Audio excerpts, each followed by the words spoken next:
It was during the early 1900s, when America was starting to emerge as a world power, that the first Roosevelt made his prophetic statement on international diplomacy with the advice to talk softly but carry a big stick.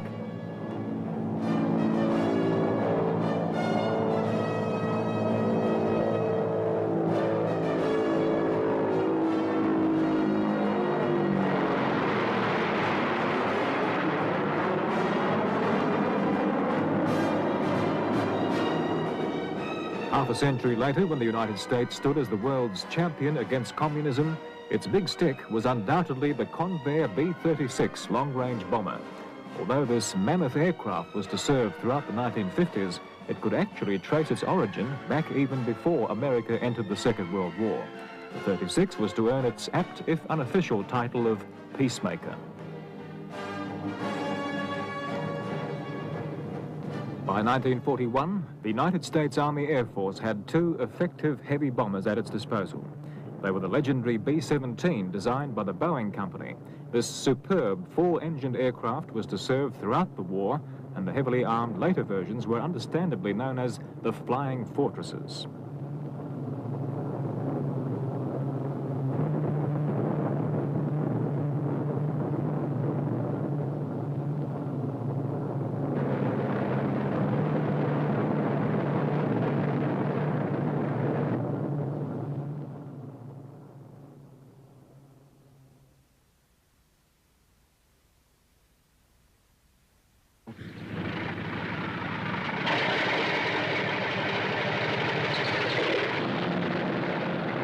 A slightly later model was the consolidated B-24 Liberator. The Liberator featured an advanced tricycle undercarriage which permitted higher speed landings, and the design saw service in all theatres of the war.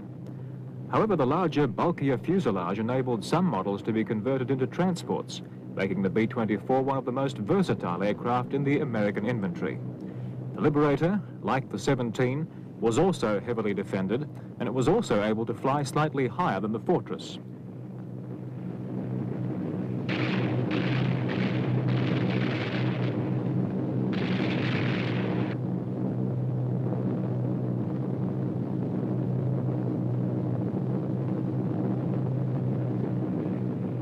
But more importantly, it offered greater range, so it was often used for maritime patrol work, flying what at the time were considered very long distances on internal fuel.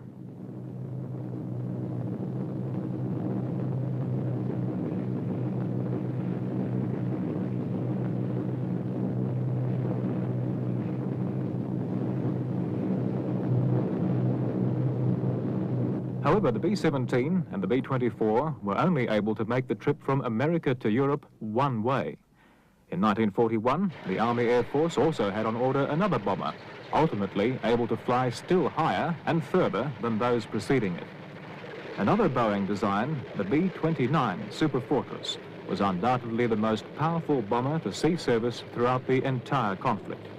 But even though several hundred were on order, there was not even a single prototype in the air.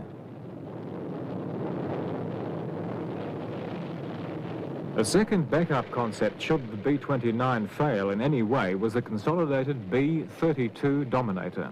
This aircraft was not produced in any great numbers, but it did provide a reassuring alternative to the Super Fortress's phenomenal capability. However, in 1941, it too could only be seen on the blueprint. By the middle of that year, continental Europe was in Nazi hands as the German juggernaut enjoyed success after success.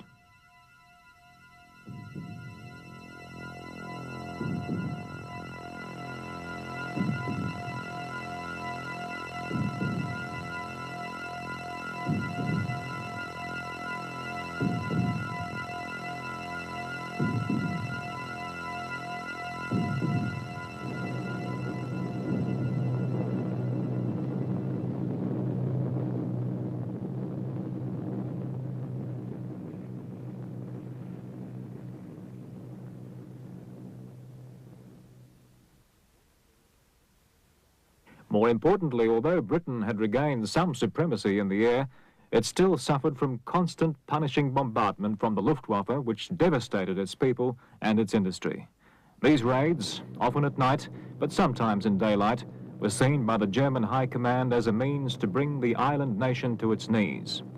The burning question which American tacticians struggled with was simply, what would happen if the US was brought into the conflict and the sole remaining Allied base in Europe was to be lost to Germany?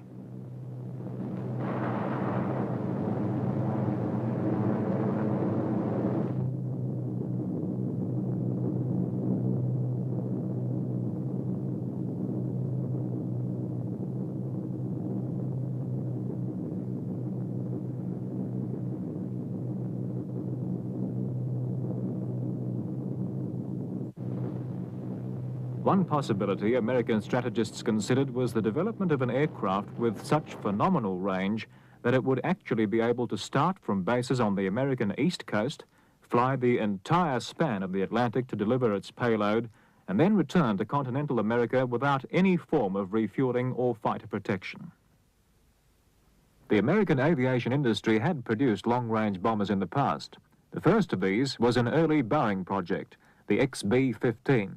This aircraft was to have a wingspan of almost 150 feet, but needed all of the power of its four 1,000 horsepower engines to lift its 35 tons of bulk into the air. The second experimental long-range bomber was developed by the Douglas Company, and the prototype, XB-19, was ordered in September 1936.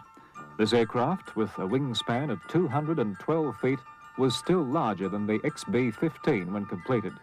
The task required 500 men, 9,000 drawings, and 2 million man-hours, plus $1.4 million of the military's funds. It also cost Douglas an estimated $4 million over its original budget.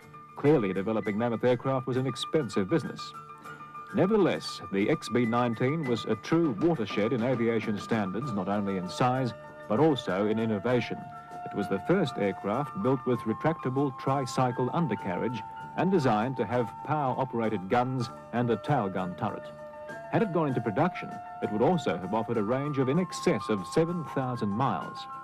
The information gained from the XB-15 and 19 projects, knowledge of the inadequacies of the aircraft inventory in the early 1940s, and the looming prospect of having to wage a European war from American shores, the American Defense Department contemplated the problems of producing an extra long-range heavy bomber to do the round trip across the Atlantic. To do this, it called upon designs from Northrop and Consolidated. The Northrop design was nothing if not unique. The concept worked on the premise that if an aircraft could be produced without the drag effect of the fuselage and tailplane, considerable range would be achieved. Therefore, Northrop set about designing an aircraft which by any other name was just a wing, a flying wing. And on the 25th of October 1941, an order was placed for 2 XB-35 experimental bombers. The Consolidated design was more conventional than its competitor, in shape, but certainly not in size. With an overall wing area of just under 5,000 square feet, the B-36 was to require no less than 6 engines placed at the back of the wing to push its massive 163-foot fuselage through the air. And on the 25th of November 1941, an order was approved for 2 aircraft in the hope that the first would be developed by mid-1944 at a fixed fee of approximately $800,000 each.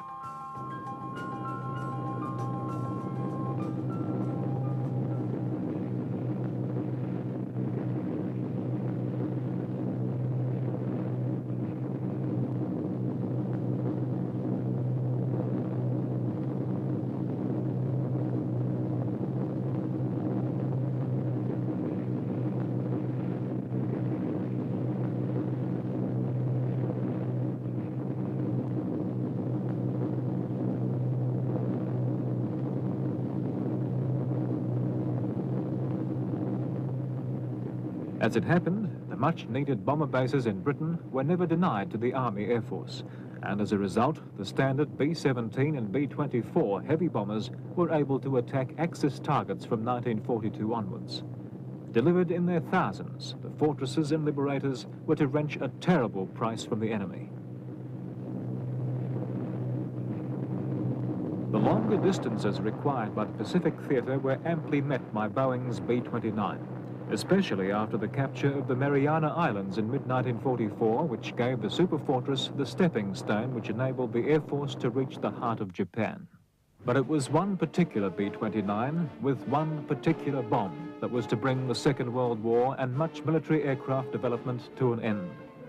Two exceptions to this were experimental long-range bombers ordered only weeks before American involvement in the conflict, but never given sufficient priority until the war's end, and the need to deliver a new weapon, never perceived in the tactician's wildest dreams 4 years earlier.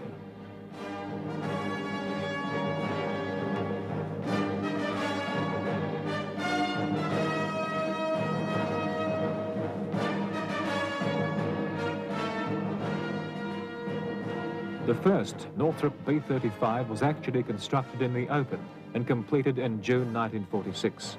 This clever design, which was the source of controversy for many years, was powered by 4 pusher engines and was intended to carry a crew of 9 in the pressurized center section, for its shape barely allowed the word fuselage to be applied.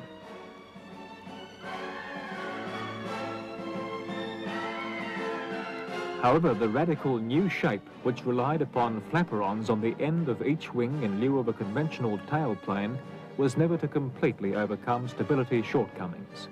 But the flying wing must surely go down in history as one of the most brilliant aviation concepts ever conceived.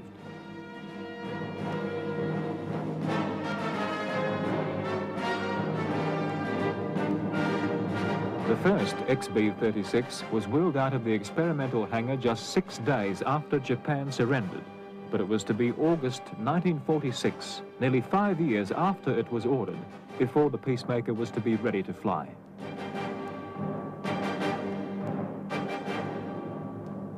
The prototype's single main wheels were 100 inches in diameter and the largest ever made for an aircraft, but this was to prove a major weakness. The 6 pusher-type engines were to have their air intakes on the forward section of the wings. However, this advanced concept for the time was also to provide initial difficulties in cooling the engines and would require later modification. On August the 8th, 1946, the first XB-36 under the command of Captain Beryl A. Erickson rolled down the Fort Worth runway with a total crew of 9 and 8,000 gallons of fuel. At exactly 10 minutes past 1 in the morning, he lifted Convair's giant aerial masterpiece into the air for the first time. It was the biggest plane ever to fly, even in Texas.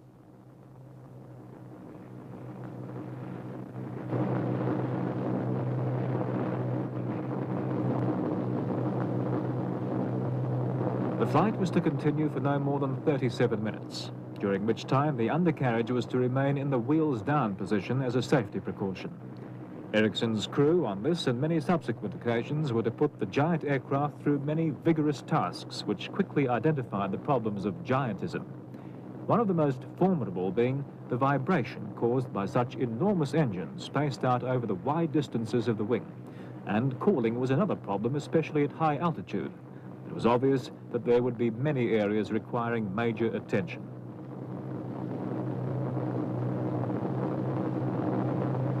But perhaps the most fundamental was the simple concept of the massive wheel arrangement which limited Convair's bomber to runways at least 22 inches thick, and as there were only 3 of these available anywhere in America, clearly an answer needed to be found, and found quickly.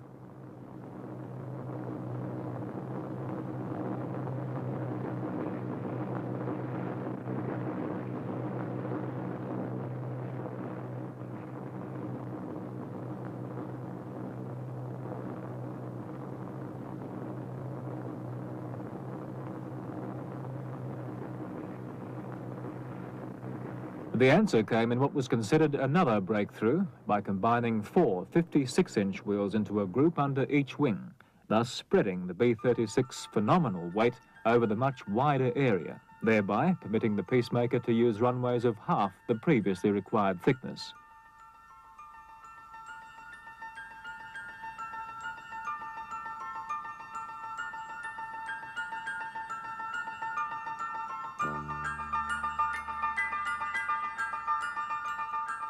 Very early in the B-36 concept, Convair could see the potential of utilizing its enormous wings and tailplane for the transport version of the Peacemaker's commercial cousin, the XC-99, which was ready for its maiden flight in November 1947. Still larger again than its bomber counterpart, The 99 was assembled at Convair's San Diego operation, but with wings and other common parts shipped across the nation from Fort Worth.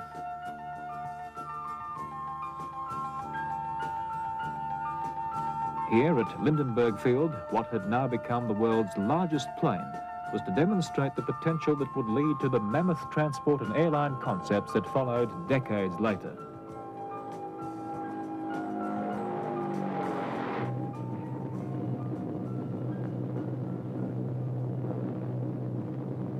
The 99 was to attract considerable attention by Pan Am, who seriously considered a civil version for the West Coast to Hawaii run, and actually took out options on 3 such aircraft. But as predicted, the early post-war airline boom was not to transpire for many years. The XC-99 was never to see civil service, and the sole example produced remained in active service with the Air Force until 1957, and became particularly invaluable during the Korean War, when it was used to rush essential payloads from one side of the nation to the other. This aircraft too had to be modified with a new undercarriage system, but when it was, it proved extremely versatile and had, if required, the potential to lift 400 fully equipped troops. Yet, practically, it was just too soon for its time.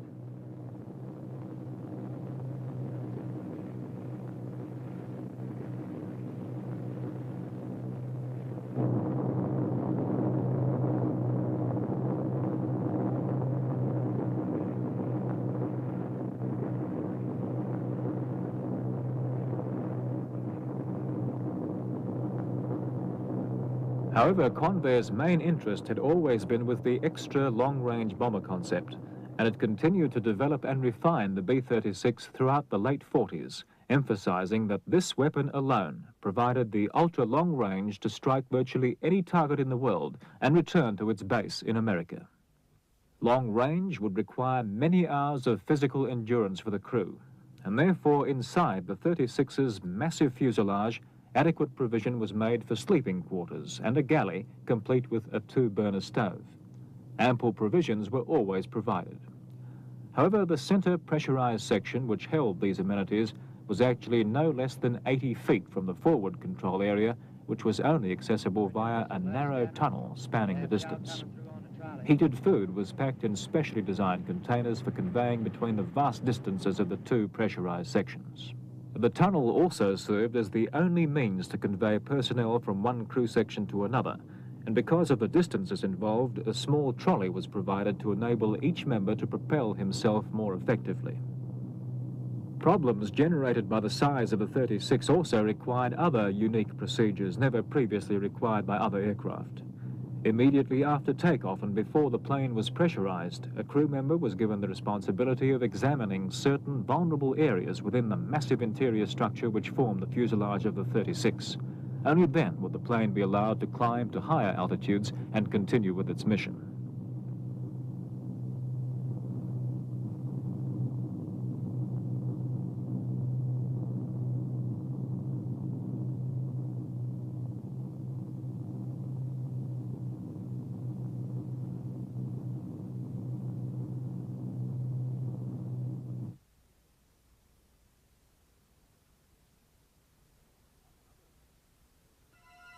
Other problems in dealing with the size of the 36 came to light. There was the question of how to service each of the massive aircraft, which was so big that special outdoor hangars had to be constructed so that only the essential parts could be accessible.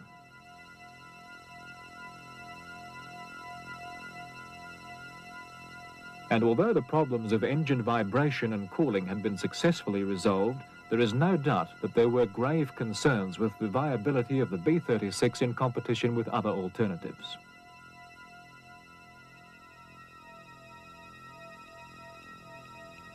Firstly, the project's original competitor, the Flying Wing, had been upgraded to an all-jet aircraft, replacing the 4 propellers with 8 turbojet engines. Northrop hoped to increase the speed and viability of its quite brilliant concept, which utilized unique flaperons, shown here at the end of the wing, to make up for the absence of the conventional tailplane.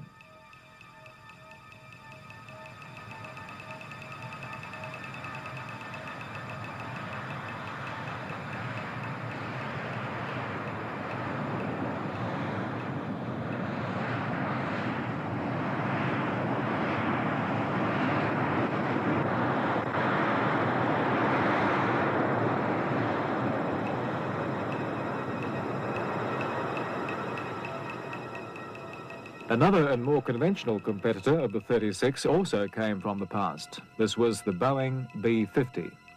The aircraft was really just a standard superfortress of Second World War vintage, but with more powerful engines and extended range from the underwing mounted fuel tanks. This range was enhanced yet again by Boeing's successful development of aerial in-flight refueling. Thus, the Air Force had available to it a proven aeroplane combination which could fly the same range as the 36, but without having to address the problems of giantism. By the late 40s, due to these innovations, the future of the B-36 looked very bleak indeed. Its salvation came from two major developments. The first one, poetically enough, was also provided by Consolidated's long-term competitor Boeing. For Boeing developed the successful medium-range bomber entirely powered by jets, but utilizing captured German technology which showed the benefits of a swept back wing. Boeing's B-47 was to have the wing that was not only swept, but was so flexible that it could move within an arc of 17 feet. However, so that the wing could remain thin, the 6 engines had to be mounted in pods suspended from below.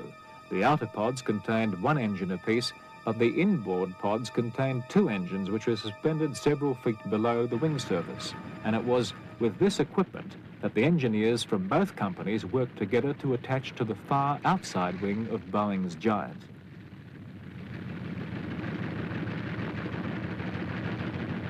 With 6 turning and 4 burning, the 36 was at last, in part, entering into the jet age.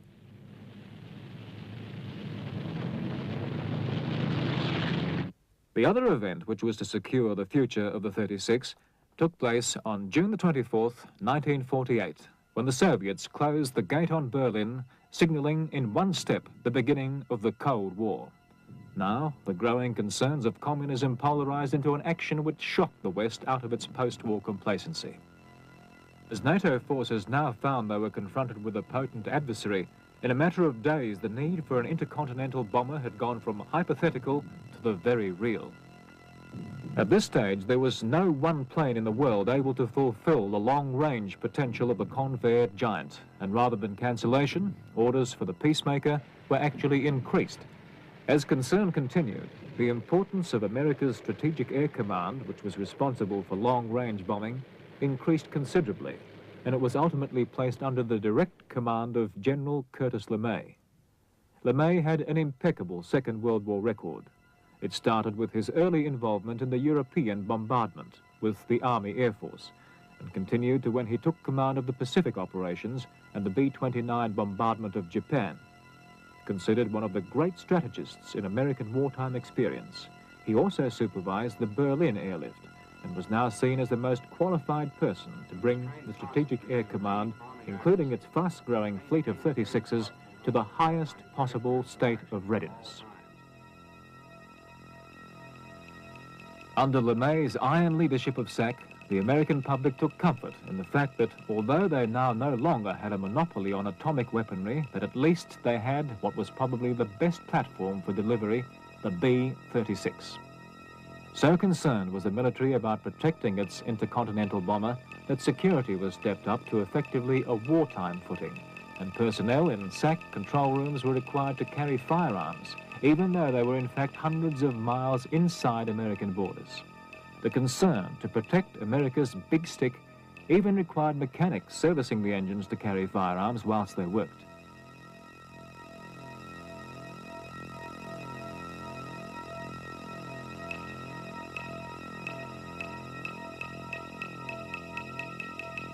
Exercises continued at an ever-increasing pace. Night and day, and in all weathers, LeMay worked his crews.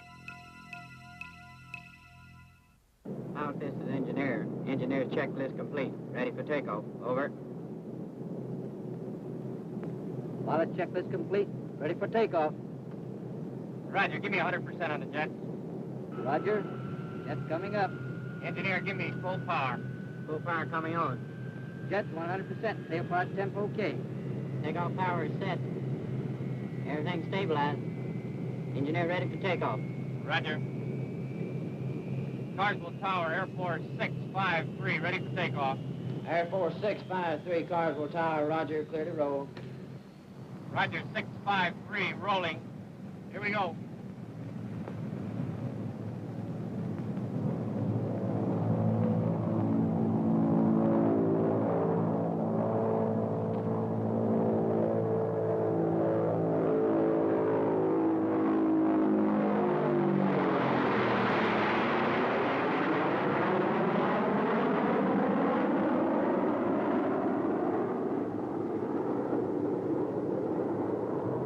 give me climb power. Roger. Climb power coming on.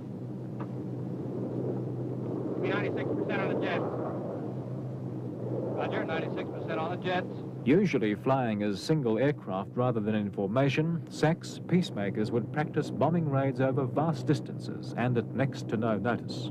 The 36s utilized a K-1 bombing navigation system for precision accuracy. The K-1 system contained no less than 365 vacuum tubes and enabled the 36 to bomb at high speed in any weather. Pilot, go ahead.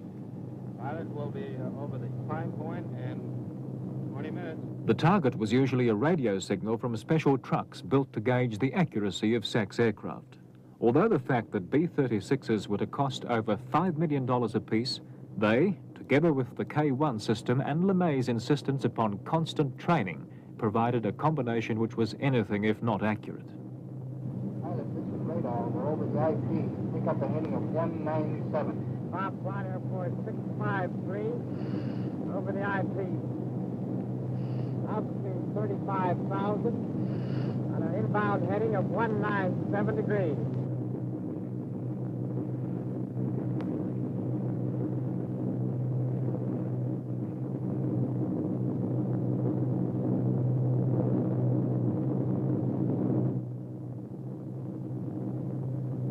Bomb Flight Air Force 653, 30 seconds to go. The bomb's away. 15 seconds to go, bomb flight. Zone switch coming on. The pencil in the plotter's hand represents the plane moving over the graph scale towards the target. Bombs away.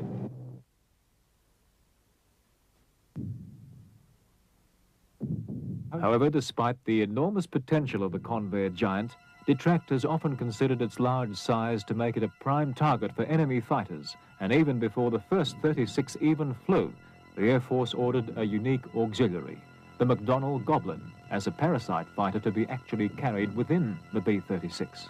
This incredible design consisted of the barest essentials and had fold-down wings which would enable the aircraft to be totally concealed within the 36's bomb bay.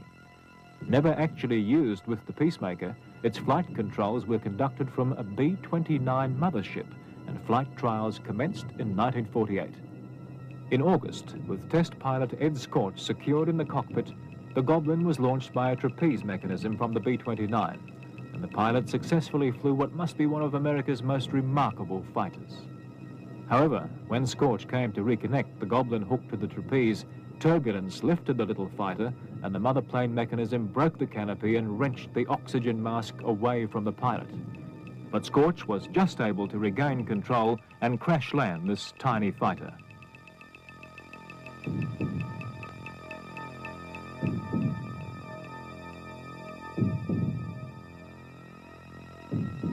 This setback did not stop development. The second and only other Goblin produced continued its task. Eventually, on October the 14th, 1948, a successful hookup was effected and the Goblin pulled into the 29's belly. But this bomber-parasite fighter combination, although bold in concept, was never to be adopted because it seemed to present as many problems as it tried to solve.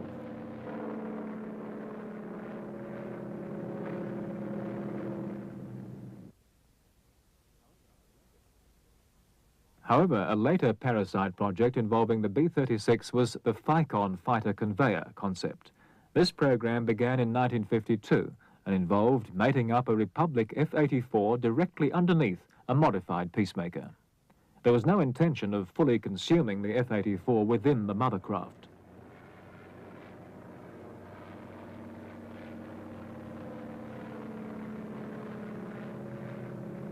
Not until after the aircraft and its parasite were in the air would the fighter pilot enter into its cockpit, and he, working as a team with the highly trained boom operator, who was positioned in the mother plane, would attempt the delicate and skillful task of lowering the fighter via a large hydraulic-operated boom to a point below the bomber where the fighter could be successfully released.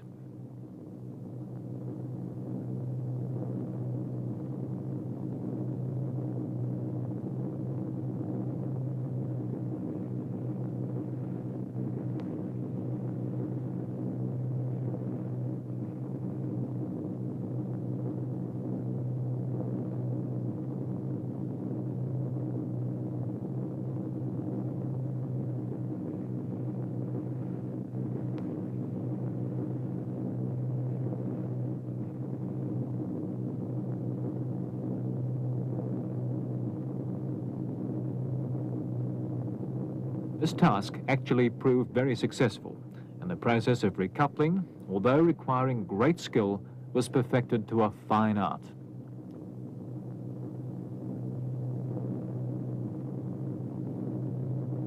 The combination of these aircraft provided many potentials, especially as the pilot was able to come and go from the fighter when it was in the docked position. In actual fact, the FICON mission was really perceived more to extend the reconnaissance capacity of the B-36. The F-84, either in its straight or swept wing form, was an extremely versatile aircraft. And although SAC employed it as its own fighter aircraft, there is no doubt that it could perform the role of an effective fighter bomber, as it demonstrated so capably over Korea.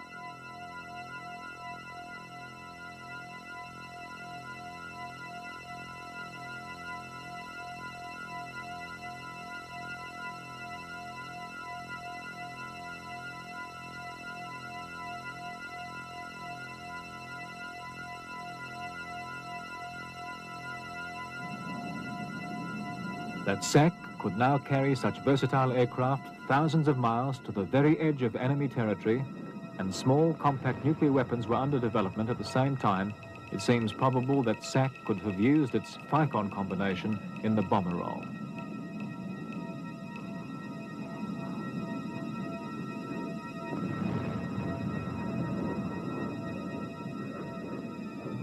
By the middle 50s, the B-36 was fully developed and deployed at various SAC bases around the nation. By the early 50s, SAC's Peacemakers were at the peak of their development, with the early engine and vibration problems resolved. With the support of jet power and modifications such as a new quick-action bomb bay door, the B-36 personified the ultimate intercontinental atomic bomber of the era.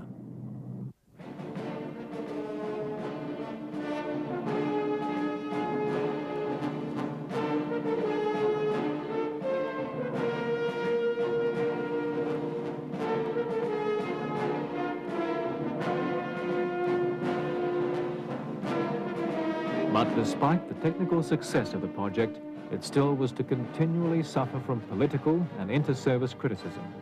And even as early as 1949, there had been an investigation into the political influences relating to the 36, all of which came to nothing.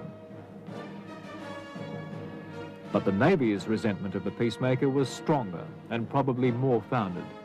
Its promised 65,000-ton supercarrier was to have the capacity to deliver atomic attacks on would-be Soviet industrial centers, and was cancelled, partly because of the Air Force insistence that the 36 deterrent was far more flexible and did not represent the eggs-in-one-basket philosophy of a carrier. What was equally important was that SAC claimed it was just as able to operate from the edge of enemy territory and in conditions that would have been impossible for naval aviation.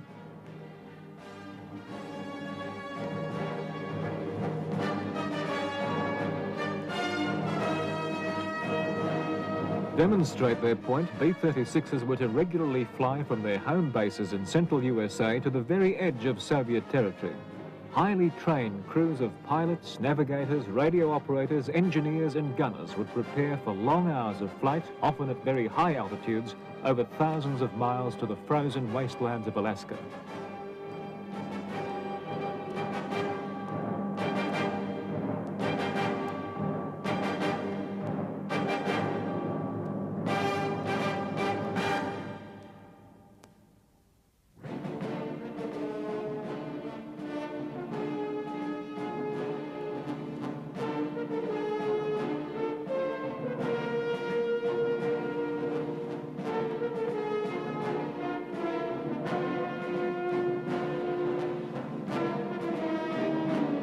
These men would know that once into the Arctic region, should their aircraft fail and crash land, and some did, there was very little chance of survival in the sub-zero and uninhabited wilderness.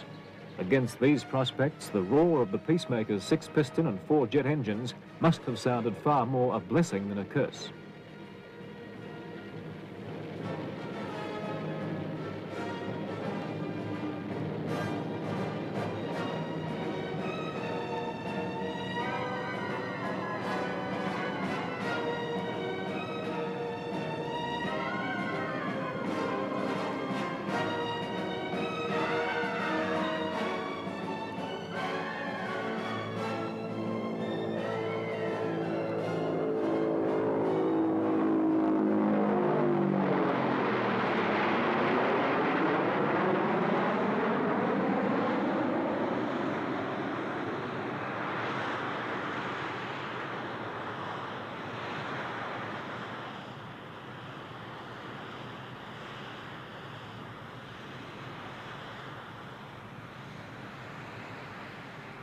The Navy's criticism of the Peacemaker still continued. At one time, they actually made a formal request to the Air Force for the use of a 36 to test its defensive capability against Navy fighters. Outwardly, it displayed very little defensive armament, but covered under sliding panels, the Peacemaker concealed 6 remotely controlled turrets, each with 2 20mm cannons. These turrets could be hydraulically raised as required, and when used in conjunction with the forward nose turret and radar-controlled rear turret, combined to offer no less than 16 cannons, covering every approach for a range of over half a mile, making the Peacemaker the most heavily defended aircraft in aviation history.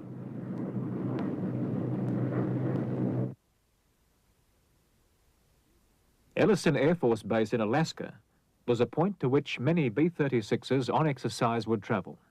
Here, Peacemaker's captains would land their massive aircraft, never knowing beforehand just what weather conditions would prevail as they made their approach. For some, the function would be little different than that at Offutt, thousands of miles away.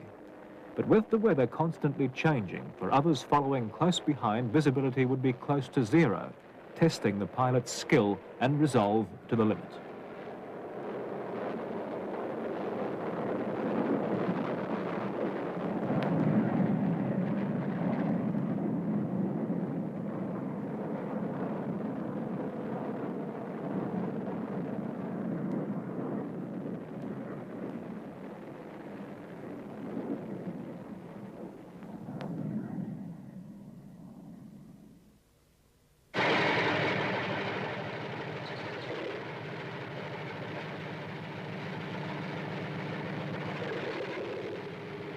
Once down, each aircraft would be quickly guided away to its service area, and waiting heated buses would be quickly on hand to collect the tired and weary crew, who, despite the winter protection, would doubtless be noticing the contrast from what might have been Texas to Alaska non-stop.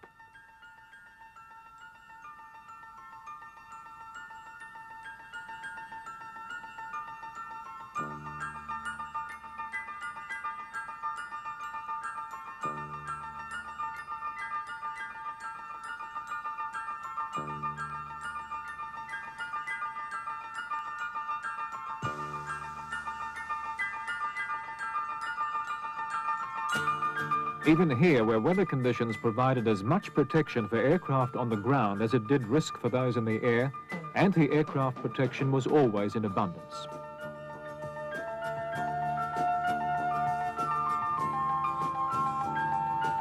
Under this protection, ground crew would immediately work on landed aircraft. For these men, it was not a short trip from aircraft to heated bus. They had to come to terms with the hostile environment as best they could. In quick order, aircraft would be refueled by crew working on the ice-cold wing surfaces, a fall from which could prove fatal.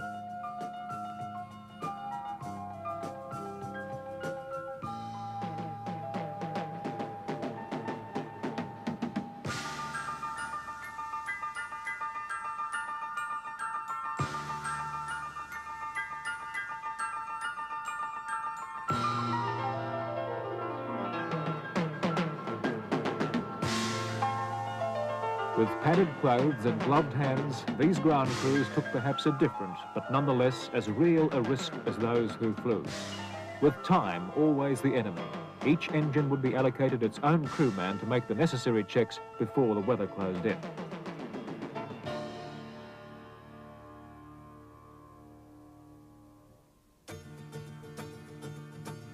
So cold was the region that if aircraft had been standing for anything more than a short time, the engine would require supplementary heating, mainly through the giant air intakes, to ensure the equipment was not frozen solid.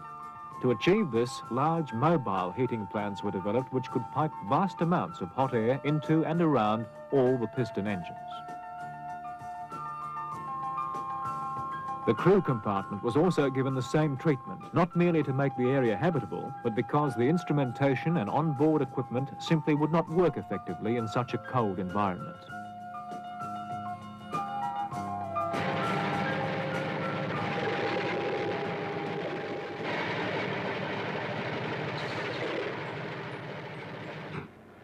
Refueled and ready to go, 36s would again brave the cold Arctic sky on the way back south, leaving the area to its natural inhabitants. But the real purpose of these exercises was to demonstrate that from Alaskan bases it would be just as easy to turn northwest to Soviet territory and deliver the devastating cargo around which the 36 was developed.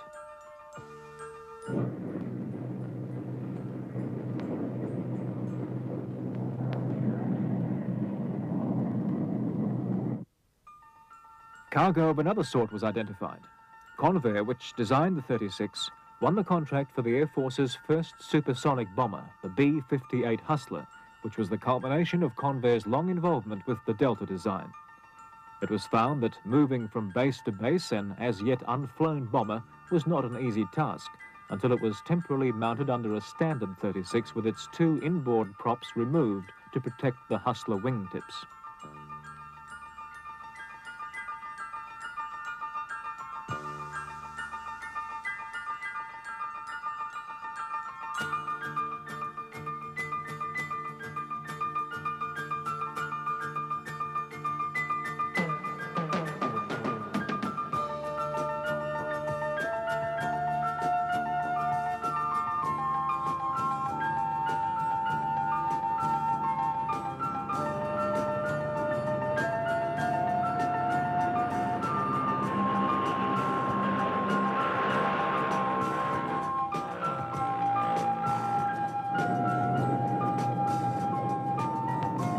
Perhaps this image symbolizes beyond all else the difference between the two generations of aircraft. In the space of less than 10 years, the quest to improve the speed of bomber aircraft had so radically changed the shape and size that tomorrow's medium bomber was able to fit comfortably under yesterday's heavy bomber. Clearly, the age of giantism was coming to a close, and yet Convair still held hopes for its mammoth in an upgraded form. The company produced the YB-60 in response to the Air Force requirement for an all-jet heavy bomber. But hopes were high at Fort Worth in April 1952 when the 60 made its first public debut. The continuation of the production line would guarantee the jobs of thousands of staff involved and subcontractors. It would have brought added prosperity to the city, which had produced the world's biggest bomber.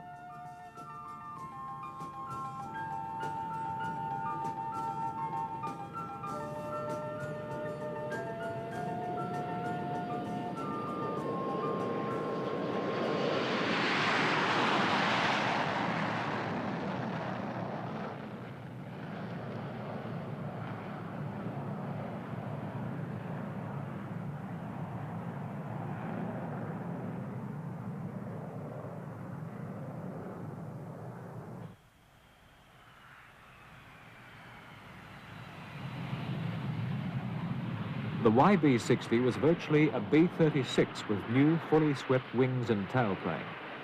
Having no defensive armament other than the rear turret, the entire rear crew and quarters were omitted.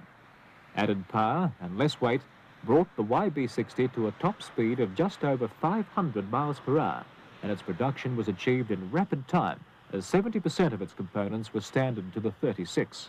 Two such examples were ordered by the Air Force to test the concept, but only one was to actually fly.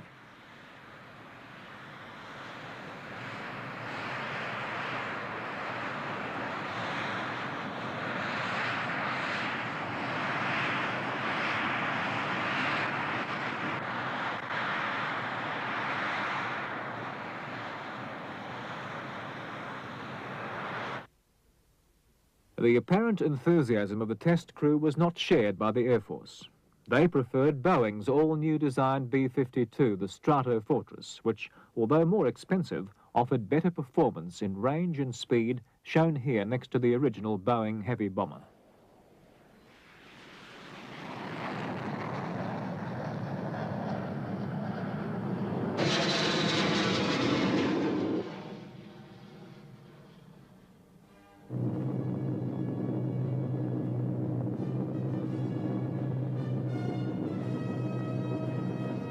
On August the 14th, 1954, at a ceremony at Convair's production line in Fort Worth, the last B-36 was handed over to the Air Force.